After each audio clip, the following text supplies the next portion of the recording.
దేవుడి కనికరం నాకుంటే చాలు, దేవుడి కాపుదల నాకుంటే చాలు. కాబట్టి నన్ను నేను ఒక పరిశుద్ధమైన దాని మీద కట్టుకుంటూ జాగ్రత్తగా ప్రభులో సాగిపోవాలనేటువంటి ఆలోచనలు ఎవరికి రావంట, ఎవరు వాటి గురించి పట్టించుకోరంట. ప్రభు చెప్పాడు, క్షమించండి, మీరు క్షమించండి, నేర్చుకోండి అది మీరు.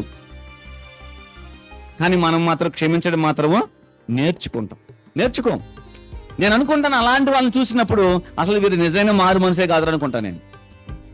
నిజమైన మారు మనసు కాదు వాళ్ళది. ఒక ఆమె ఏమని చెప్పింది తెలుసా?